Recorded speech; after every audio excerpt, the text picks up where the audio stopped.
This is the moment we've been waiting for. A time in human history where exponential technologies have rendered the world more virtually connected, more empowered, and more informed than ever before. Yet, we're still suffering a lot. So, how do we make the most of our modern tools to amplify and connect with what truly matters? To light the way, I've asked some friends to join us around the proverbial fire to share stories of discovering their purpose hidden within life's winding path and to explore the future we really want. Let's meet where community, technology, and ancient wisdom converge. Today, we're around the proverbial fire with Chris Schreiber, a transition specialist and founder at Tributary West. Chris bridges teams, operating processes, and tools to meet strategic goals in fast-paced, change-adaptive times. Sound familiar? However, I met Chris in an online creative writing group at the beginning of the COVID lockdown. Hearing her words is like bathing in a clear pool of deep reflection upon subjects like the emerging economy, social adaptation, and human relationship. What most compels me is the intersection of these systems, like a tributary, and how, to Chris, they all come back to a kind of spiritual appreciation of nature. Technology, community, meet ancient wisdom. But what could a poet know about business? Well, Chris spent 30 years collaborating in corporate spaces, in global supply chain and tech services for brands like Quicksilver and Roxy. But once that ended, she recalibrated and changed paths to blend her principles, purpose, and practical experience to support the success of female-founded small businesses. She now works in the X space, not to be confused with SpaceX, but she does explore the liminal place of the unknown and pure potential. These skills and kind of wilderness mastery mindset are needed dearly in this moment of profound paradigm shift. Welcome, Chris. I am genuinely thrilled to dive into these waters with you. Thank you. Me too. I'm excited to be here. So I've just started asking guests as a little beginner a few spontaneous, quick questions. Okay. And what I love is I don't even know what I'm going to ask you yet. So here we go. One image that you remember from a recent dream. It was a book. I don't remember now what the title of the book was, but I often have song titles that pop in my head when I wake up from a dream, and this one was definitely Oklahoma, the soundtrack to Oklahoma. Love it. Great. A favorite tree or plant? Ooh, that's a tough one. I think one of my favorites, I'm going to give you two favorites. One of my favorites, I love a good juniper tree. So where I grew up in Southeast Idaho, there's a lot of juniper trees that grow along the Snake River and along the Snake River Plain. So I always love a good juniper tree because it reminds me of home. And actually, because of where I grew up in the high desert of Idaho, I actually like sagebrush, even though most people don't. So we might have to return to that subject sometime because I love sage. I can't imagine. It's sort of like people that don't like chocolate. No comprendo. Okay. And any series or Netflix show you're watching these days that's bringing comfort or enchantment? I am not a big TV watcher. I will say that I do watch a lot of PBS when I want to watch something, and they've had an interesting series on the national parks and how the national parks were formed. And so I've been a little bit of a junkie about rewatching those because they have a historical context and they also have an economic and cultural context to them. And if you listen closely, a spiritual context to them as well. And so I've listened to this. I've watched one of them about the first national parks 3 times because it's pretty fascinating. I love it. I love it. Okay, great. Um, all right. Well, taking some of this just sort of lighter touch, but already feeling the symbols that are present: juniper, Mm, book, song, Oklahoma, mm, um, and what you just mentioned in terms of themes, economics, spirituality, history. Uh, One thing, like if I were to give an intention today for what really excites me about connecting with you on, is this emerging space, whether that's got the shape of an economic system, tributaries, I don't know, however you want to see it or put it, um, and particularly through story, through mm, real experience, to mm. ground this, because I think there can be so much theory right now and philosophizing, which is also very nourishing. What are we seeing? What are you seeing? What are you confronted with? Yeah. What are sort of like the fresh shoots of this world we're already living in? It's already appearing to us. Yeah. So that's what I'm most curious about, and we'll bring in some of your writing and as well as your work. But does that sound good to you? Sure. Sure. Okay. Um, in the work, the kind of work that I do, where I work a lot with small businesses. So right now I kind of have a mix of clients where I have the majority of the number of clients that I have are very small.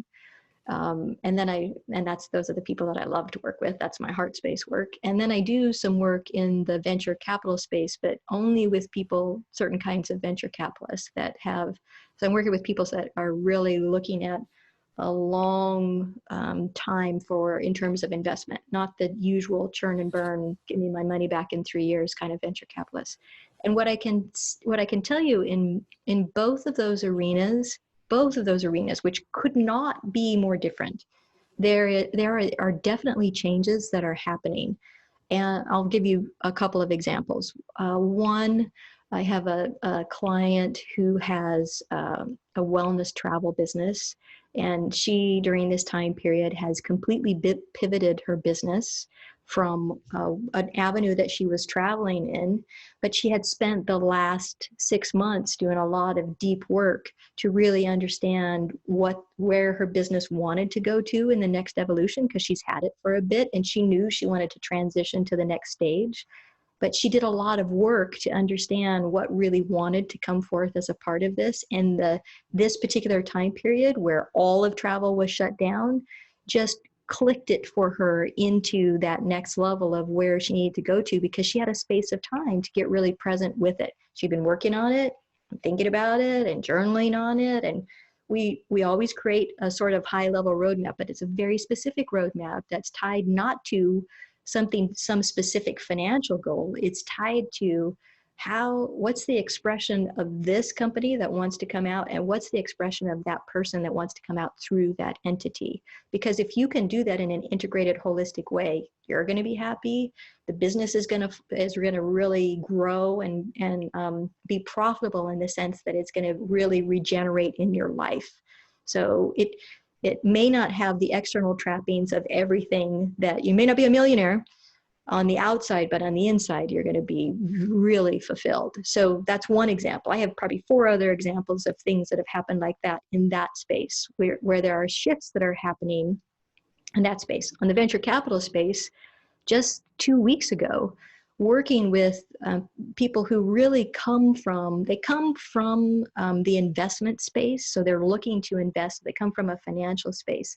But even hearing their language and how their language is shifting, because they too can see something different is happening right now than where it was.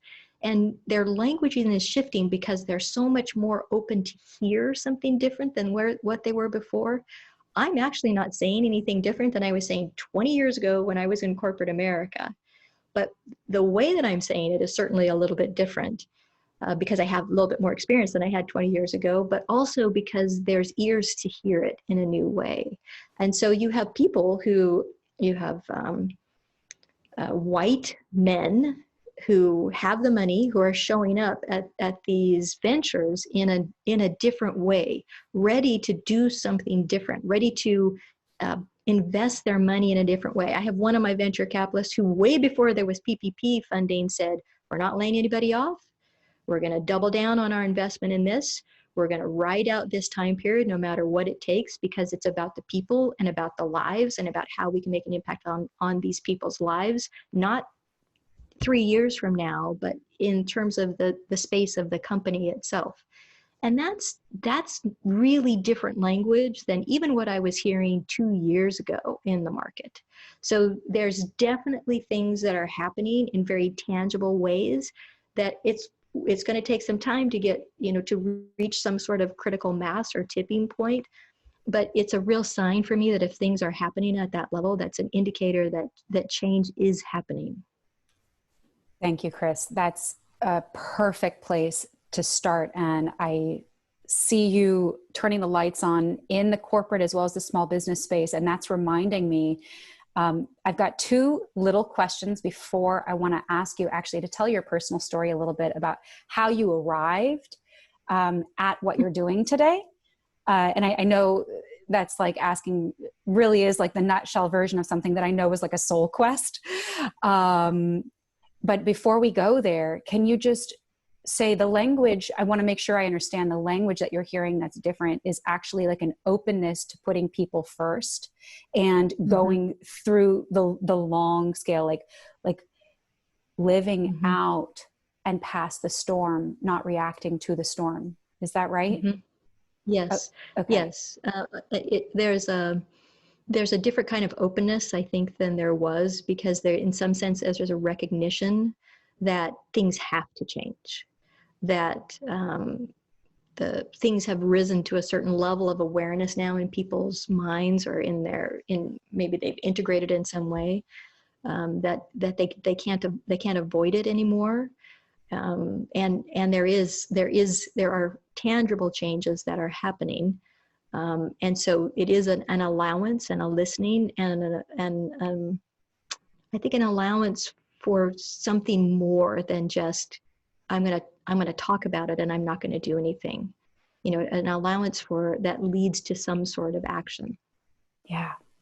Great. And are you seeing, whether that be with your VC clients or small businesses, any shift in attention to the triple bottom line mindset of ish? No. Ish. I think ish. I'm trying to craft my own version of the triple bottom line, because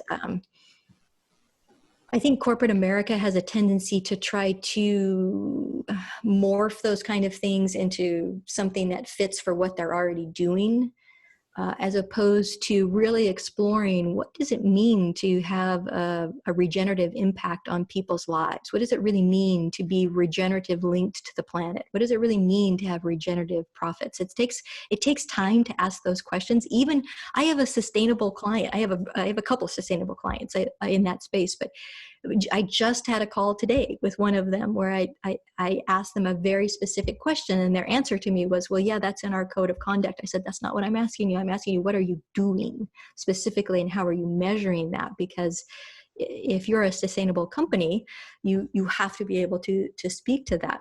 So I think there's a movement in that direction, but we're a ways from being able to, I think, I really have two things to say about that. I think there are ways, let's say that did exist, and people went, yes, check the box. We all agree that's a triple bottom line kind of thing. That's one. We're a long ways from that, number one. Number two is, I think it comes down to, how do we value a regenerative life for someone that lives in China, that creates your denim product? What does that mean, really? And which is also at the core of, what does it mean for yourself to have a regenerative life? For yourself, do you know what that means for your own life to be regenerative?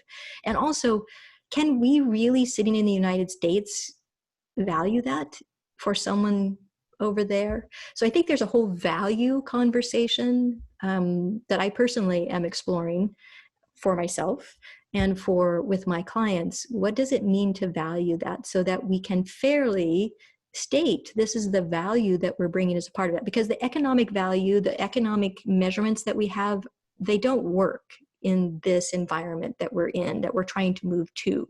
So I think we have to allow space for new language, new calculations, new ways of understanding value that don't look like the old values, the pure capitalistic economic values. Thank you for clarifying that. What I really hear is the time and energy and even patience it demands to explore the question of value. And it strikes a note that you didn't mention, but I hear it on a harmonic level of ethics and the evolution of ethics, not as a branding exercise, but ethics as an interculture DNA agreement and pact among every employee, and the way we hold ourselves accountable within business. That particularly, I'm hearing examples in recent years of how to create real change and from a grassroots level. And Standing Rock continues to be this example that comes up of a moment that was specific and personal enough. They made it really specific around an issue. It wasn't vague, climate crisis or social issue injustice. It was this pipeline and the intimate potential destruction that rallied people from all sides to actually take a stand. And so what does it take for us to get what kind of courage and boldness does it take to stand up inside of an economic, financially minded business that needs to support its employees? This is not a nice to have. This is a must have to earn money and have enough capital to support your employees and your teams. But at the same time, hold equally important the non-financial monetary effects and impact of the work we're doing.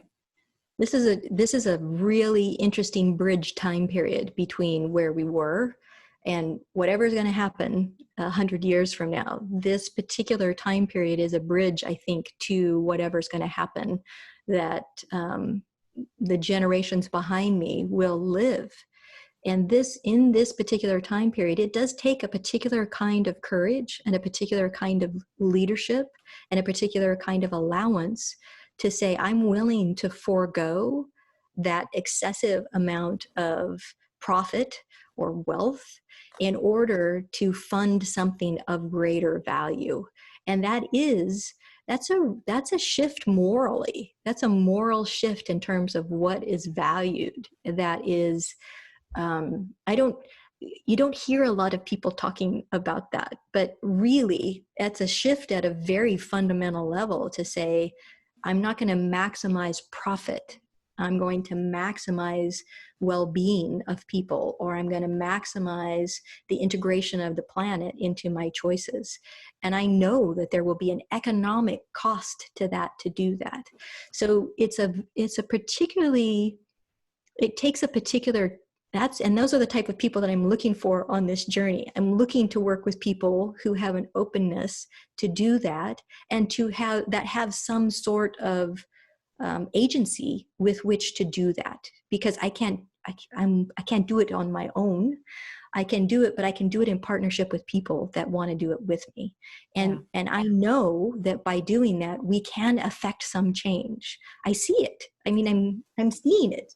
And so I know at first, when I first started doing this, even I thought I was a little crazy when I first started doing this. And certainly people around me thought, I don't know about this. So even I didn't know. I hoped that it was possible. And I think I believed just by studying nature and seeing the characteristics of nature that it was possible to do some of these things. But now what I'm seeing is the seeds of some of these things starting to sprout and starting to become something. I have no idea what it's going to come. I have no idea what kind of flower is going to come out of that seedling. I have no idea. It could be a weed. I'd be okay with that. There's a lot of beautiful weeds out there. But But I think we have to try something. Like I love to think and theorize about things. You don't have a show long enough for me to tell you about all the theories that I have. But at the end of the day, I'm a person who has to get in the arena. I have to do something. I can't just sit on the sidelines and talk about it. I learn best contextually when I'm in something. I operate best when I'm in something. I think best when I'm in something. I need that kind of tension of actuality to be able to say, can this really work, or is this really possible? And I believe it has to come through the connection of people to people to people. I don't believe we can theorize our way into a solution only. I believe we can come up with great ideas. I believe in the power of the arts to be able to point the way. I believe in all of that. But I think at the end of the day, we have to connect in some way. And it is that meaningful connection that the human expression, I think, really ignites in some way in our connection with other people, not always like-minded people. Right. But people, oftentimes not like-minded people, but Right. but it has to be in the connection. I think there's something about the connection of people together. So for me, it has to involve, the thinking part and the allowing part, but it also has to include the action part.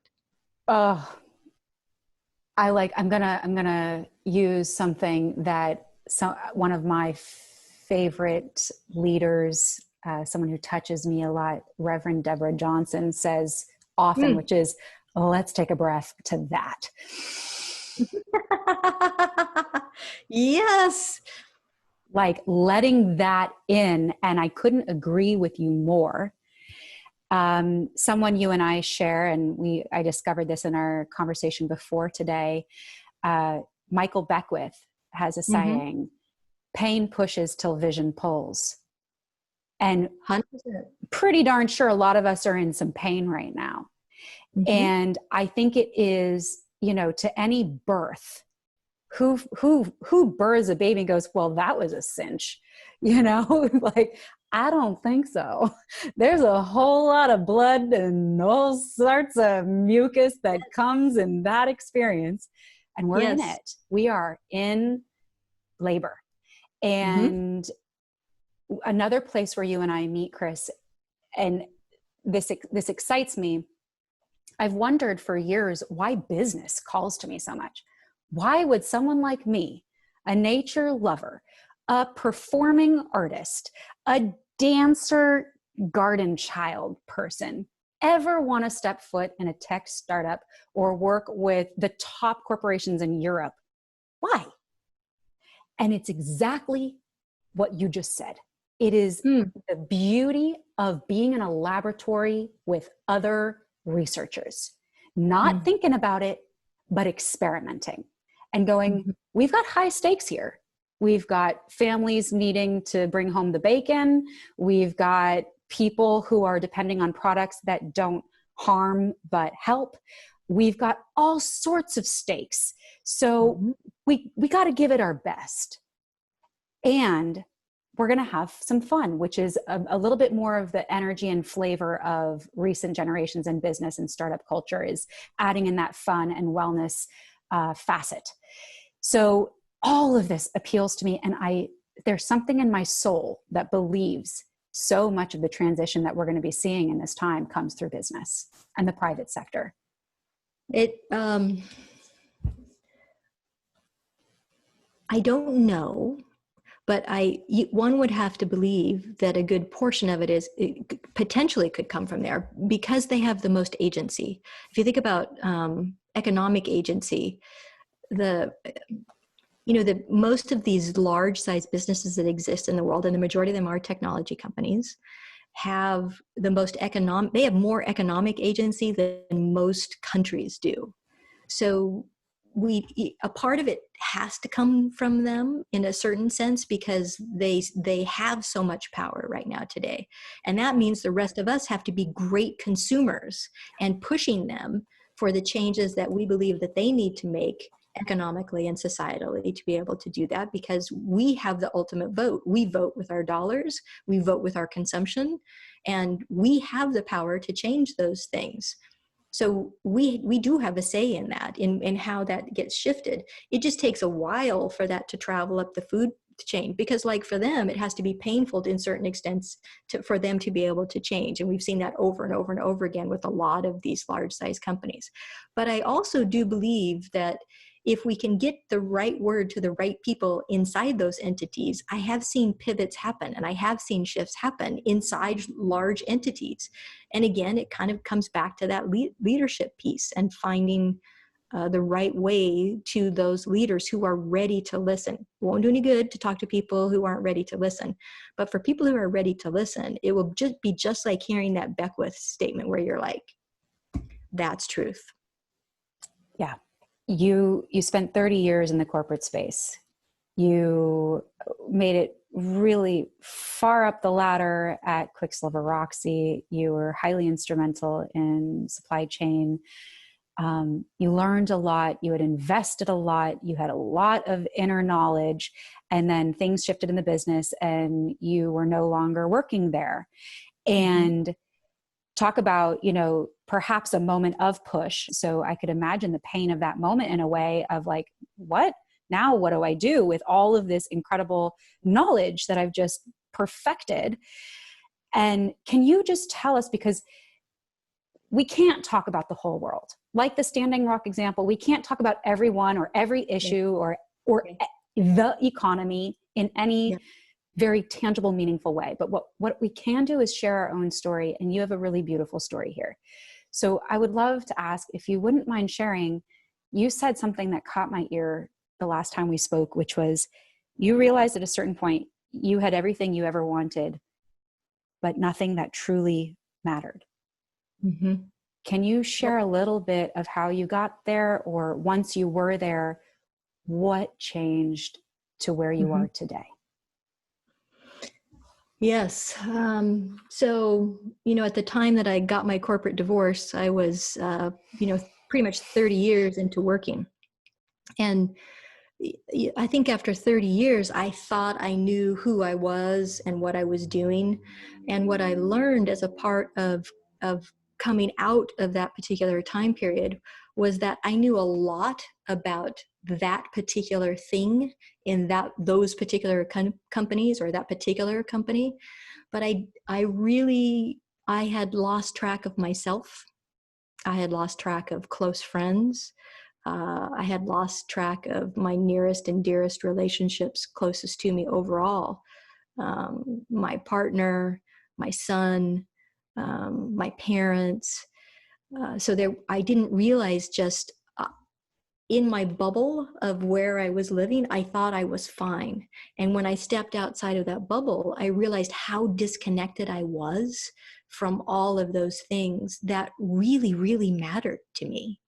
And in the name of capitalism and power and money and title and everything that goes around with that, I was checking all of those boxes. And yet I was standing on the other side saying, I have checked all of these boxes that I was told if I check all these boxes, I would have it, whatever it is. And it was only after I went through that experience that I came out the other side and realized, not right away, by the way, it was a little bit of a journey to get to here. I'm getting to the period at the end of the sentence as opposed to the process by which it took to get there. But I got to the other side of that after a couple months. It took a couple months before I realized just how far I was from what really, really mattered to me. And it was in that moment that I realized that what I was supposed to do with all this experience was to try to help people not have that same experience. Because that's what they teach in business school, and that's what they teach across the board, is that that's what you're supposed to go get. So I got that. It wasn't that. So I stepped back and said, how can I take this experience to some people or some place where it has some value? And when I stepped back, sorry, that was the mail delivery. When I stepped back, what I really learned was that there was a way to be able to do that. I just wasn't paying attention to it. Like, it was there the whole time. There was a way for me to integrate myself inside of what I was doing in a way. I just wasn't aware of it in that moment. So I took time to be able to think about how could I how could I bridge that gap for people as they're going on this same journey? They're in that journey or preparing that journey. And I'm a business person, that's what I do.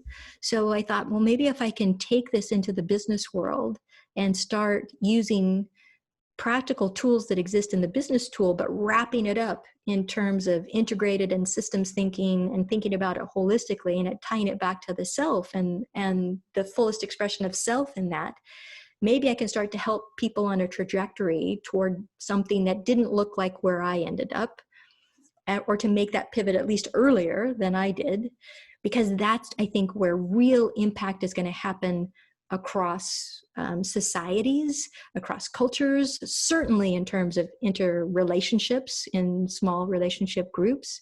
And I think it can have an impact on the economy as well in terms of turning it towards something new. Thank you, Chris. And to bring it into the even more micro, could you share, is that daily practices that you would imagine being different? Is that, like you mentioned, the things that truly mattered being these human relationships, your son, your parents, your partner? What are you working with, these female founders or VCs? How do you help them not need to do an overhaul necessarily of the work they chose, but create deeper balance or more honest balance with their true purpose, why they are here on planet Earth this lifetime right now, 2020, here we are all in the soup together, and yeah, can you tell us, what does that look like in the nitty gritty? I use a couple of tools that I've kind of honed over the time of trying to figure it out for myself on my whiteboard. I have a big whiteboard wall in my office that I wrote all of this out on when I was trying to figure it out for myself. But I really synthesized it down to trying to use a very standard tool that exists in the world today, in the business world today, called a business plan. So anybody that has started a business knows there's the really painful process of writing a business plan, which I really think is kind of a waste of time.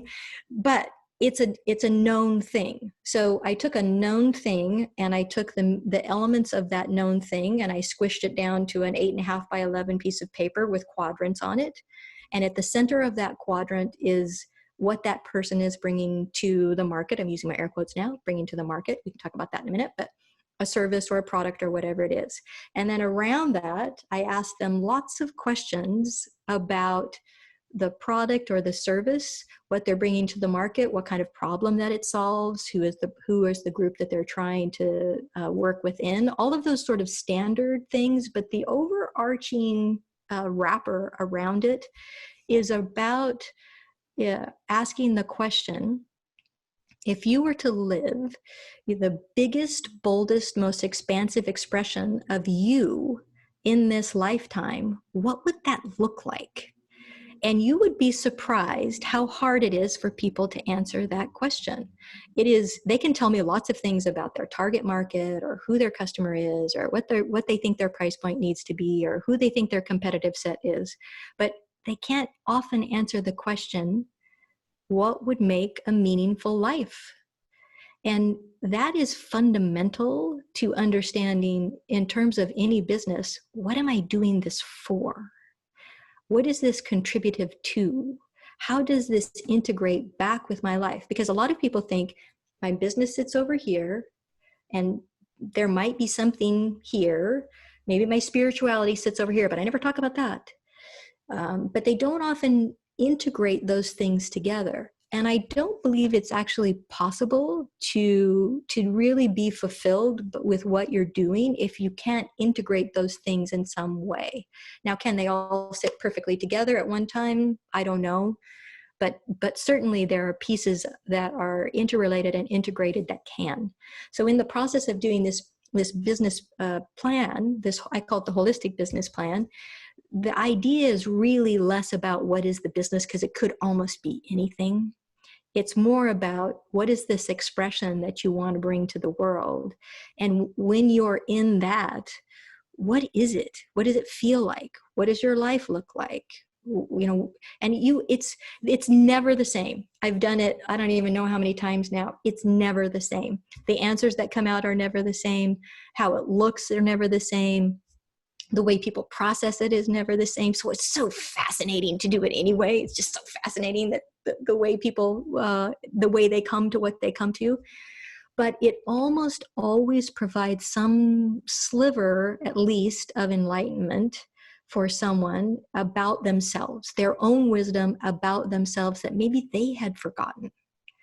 And in some cases, it leads to complete and utter tears and just a complete toppling down, because people just didn't realize how far they were, like me, from their truest expression of who they are. So I'm noticing how lit up you're getting talking about your work.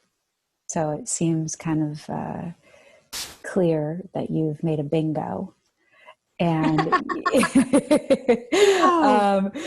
but I want to ask you for the exercise, and also in a way to bring to light what you're asking. How would you answer your own question of whether that's the one of what is the expression or the biggest, boldest expression of the life you came here to live, or it's, how did you put it? What does it feel and look like to live the life that matters to me? Yeah. Yeah. When I started down this journey for myself, one of the reasons why I came to this type of format was that I did the same exercise on my whiteboard for myself. And I started drawing all these things and all these symbols on my whiteboard and doing all this research, and then going for these walks and thinking about it for myself. And, I came back it took me quite a while, probably a year, to really synthesize all of this into something that I thought was authentic and meaningful. And also probably because it probably took me that long to have the guts to be able to try it, honestly. But I had a symbol. I had the very top, when I started, at the very top of my whiteboard, I wrote, "Do something that does something." Because I wanted to do something. I'd spent 30 years making a bunch of money for a bunch of other people for what? And so I wanted to do something this time that does something. I wasn't so tied up in what it was. I just wanted to do something that does something. And I realized as a part of that, how important it is to me to be contributive to the society and the earth in a way that hopefully pays a little penance back for what I've caused for the last 50 plus years. But I drew a symbol on my whiteboard that was a circle. And the center of the circle for me is God. And I realized the most important thing of saying centered for me was that I have to operate from there. And it almost doesn't matter what are the quadrants out of there, because if I can stay connected in that way, I know that I can be the expression that I came here to be. So when I express in the world, I am someone who is joyous and buoyant and full of laughter and teaching and poetry and chewy conversations with friends. And really, I'm an introvert, so I'm not like out there all the time connecting with people. But I definitely, when I am in that place of really listening, and I'm really, really listening for the thing that I think that person is trying to say in the world, so that I can hold it for them in a sacred way and hand it back to them in a sacred way to say, I think it's this. What do you think? I think it's this. And honoring that and standing in that with them, because that brings me great joy to be able to hold someone, to help them find that for themselves. It's their wisdom. It's not mine. I'm a wilderness guide. Everybody else everybody's going to pick their own map and they're going to go on their own walk, but I'm going to companion them on that walk and I'm going to listen. And for me, the expression of that, it just gives me such joy to see. I have one of my clients who a year ago, she started down this pathway. She has this business. It's a successful business. I talked to her last month and she said, I'm not doing, I'm not meeting my target revenue goal, but I've never been happier in my life. Well, I think you're meeting your goal. If you can be at a place of peace in your life, where you're at a place of peace with yourself. She has a daughter. She's at peace with that relationship, with her husband. She has a new relationship with her employees and her staff. I talk to them. They're in a completely different place. And that just comes from being authentic in who you are and how you operate in the world. And that pivot for her was the same pivot that I saw in myself, where I just have to show up as me. And then everybody else if we're supposed to be in this conversation, that's going to happen. I won't even have to worry about that. And that, to me, that kind of ease and grace of what's happened, I love that. That for sure is magic. The writing group for sure is something that fills me up and freaks me out, because I hate to share what I write. I'm not the performer. I'm not that person that likes to get up there and read those things. My heart beats really loud, and it's very hard for me to do that. But I'm deeply called to share what I write. I'm deeply called to do that, and completely freaked out by it. And that's the paradox of life, right? Like, there are things that you're meant to do, completely freak you out. And that's part of the stretching. That's part of what creates the space of more. Yeah. So those are all the types of things but in my little quadrant, God at the center, I have a section up here. It's only a quarter, because I really truly only want to work in the tangible sense of work a quarter of the time. I have a section that's for just exploring. That could be adventuring in the world, in nature. It could be going to an art museum or anything like that. There's a section that's for rejuvenation, and there's a section for sharing, because I really believe that whatever we have, it's not for me to hold on to. It's for me to bring it out into the world, to share it. And the sharing of that is whether it's for someone or not is not up to me. I can only bring forth what's mine to share, and the world will determine what they want to consume. I don't need to pre-edit it, but sharing is a part of it. So writing, speaking, certainly the work that I do in the world, do a lot of work through my spiritual center as well. And those are all there are a lot of delivery mechanisms, and there's constant new delivery mechanisms that come along, but everybody finds their own sweet spot for how to do that. But those are mine. That's my quadrant. I'm composing myself. I'm doing a happy dance on my chair right now, inside of my belly. I'm like, I know the feeling of being in writing group with you, and feeling you hold what I and others share in that sacred place, in that sacred way. And I feel the gift of you returning it back in your reflections, and so often turning the lights on in each of us of, oh my God, that is the thing, or that is the feeling. And I love the simplicity and the richness of these 4 quadrants: work, exploring, rejuvenation, sharing. And I also heard in what you're working with and supporting people, and basically, what the Landmark Forum says, which I haven't done, but family members have, is like being a stand for something. Who I am is the work. I'm not a human, I'll use it. I'm not a human doing. I'm me. My energy, my listening, my regard, my presence, my love or lack thereof, or at least the dimming of, that is what I bring. That is what I give. And I really hear you embracing and affirming that, and having the courage to do it. And I love that you shared that it's scary to answer the call. It's scary to answer the call. It's really scary. I'm not talking about like written down on the book, like that's scary. Like shaky in the chest, in the gut, hot in the cheeks. I mean, all the physiological responses of the human body to fear. It's real.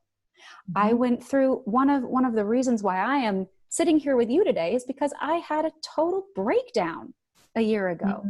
Like, I mean, like total physiological, couldn't sleep, couldn't eat. Never in my life have I experienced that. And it came, I really do feel the, pain pushes till the vision pulls. And for me, that was a series of small quietings of the intuition. It's so small how it can start and snowball inside until I looked around and I can relate. I had everything I ever wanted to the Pinterest, the head of the needle. I was living in Paris with a beautiful man and a beautiful soul and beautiful work. And how was it possible that I was dying inside at a certain point? Oh my goodness. Because for whatever reason, something wasn't in alignment. And frankly, to add a little humor, but also zeitgeist, freaking Disney is all up on this stuff right now. Frozen 2. If you go listen, once it was Let It Go, like, I don't know, 5 years ago, this year's anthem of Frozen 2, do you know it? Did you see it? No, okay. No. I can't believe I'm going to suggest, well, I don't know if you would like that, but Frozen 2, the anthem of this one is Into the Unknown. It's chilling. It's chilling. It's Into so the good. unknown. And it is all about, I hear a voice and I'm choosing not to listen because it's too scary. And you might be trying to make me mess my life up. Yeah. But actually there's something inside of me that longs to go after that unknown. And the scariest part is there are no promises. You can't tell me it's not going to be painful, or I'm not, that my greatest dreams aren't going to happen the way I thought or wanted them to.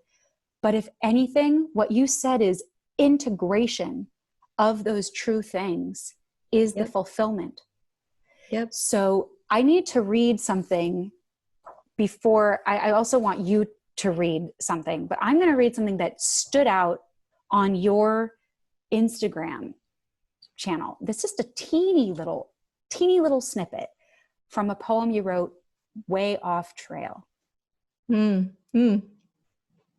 the little words that stand out to me here for our conversation today: I am where no map is. We are each today where no map is. And each day we are creating a new path, intentionally ours. Of course, path is the reason this is called Path and Purpose is purpose is the path, but it doesn't necessarily come written on a map for us when we get here. It's like this weird treasure hunt that you gotta go like stick in your head and ant holes getting bit up and be like, thanks a lot. Yes. And who wants to do that? Yeah, exactly. And I believe in this time that is, I wrote that before everything that was that the recent events, but I was in Idaho. I wrote that, and I was walking way down off a trail by the Snake River and out in the middle of nowhere. And I realized that I'd always been there. I'd always been not on a trail. And I realized I won't say we, I'll say I realized how often I thought I knew, or I thought I knew where I was, or I thought I knew even what trail I was on. And the truth is we often don't really know. And you can enter the trail, you can enter a map from it. You might have a border, but you can enter from any side and go in any direction. And so I think it's much more about being present to what is in that moment, and realizing I might be off trail, or I might be on a trail but off a trail. And I think that's okay. And as a society, we don't allow that to be okay. Here's a path, stay on the path, just do it this way. And I think there's something to be gained in this time from being way off the trail. And because we need, wherever we're going, whatever's going to happen, it's not going to look like being on the trail that we've been on for the last 200 years. So what is that new trail? For me, what is that new trail? And if I don't allow myself to go there, how can I actually ask anybody else to go there? I can't. So I have to take myself there, even if it's uncomfortable, even if it's scary. I have to take myself there, and I have to allow myself to be present in it for whatever shows up.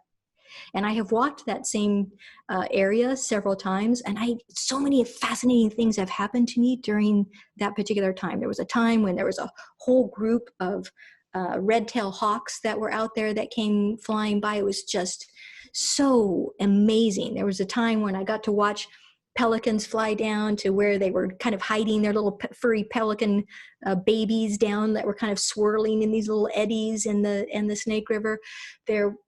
I've seen so many amazing things by allowing myself to be present to something and not staying on the trail and not feeling compelled to stay on the trail.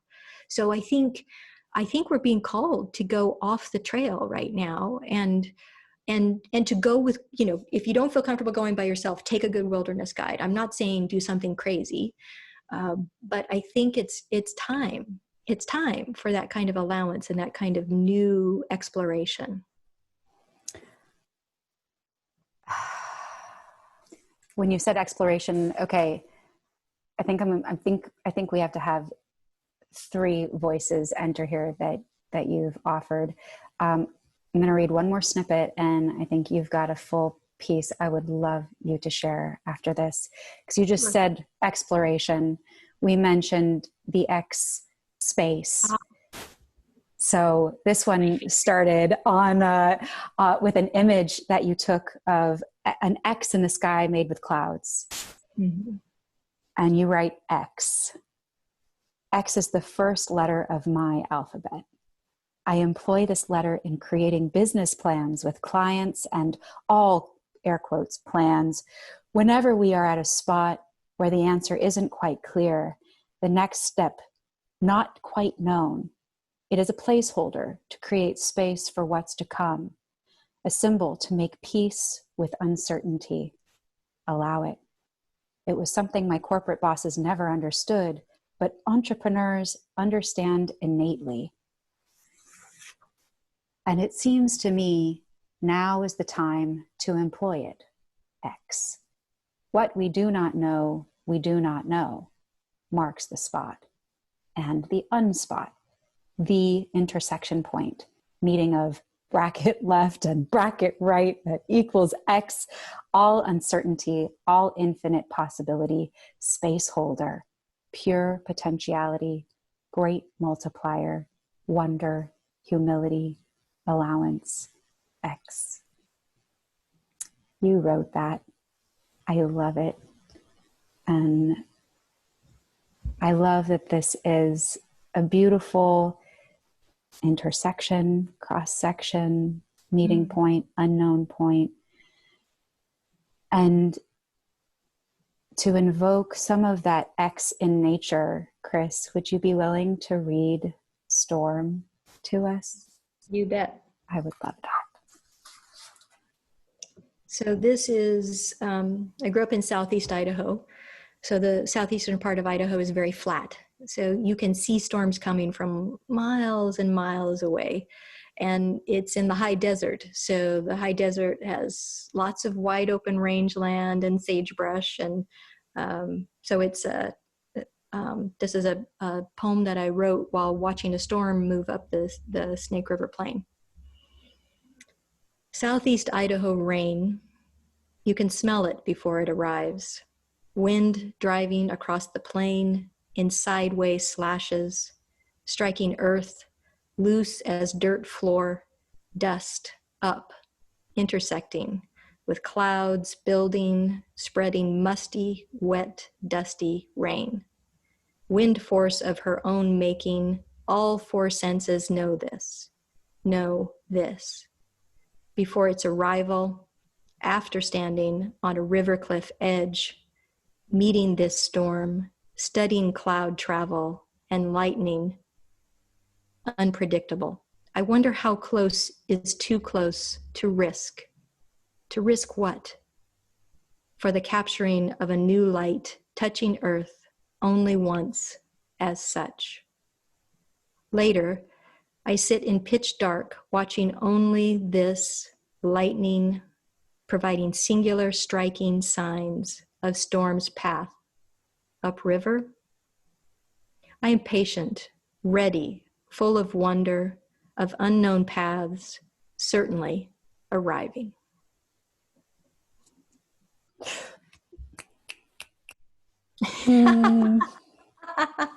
I love it so much.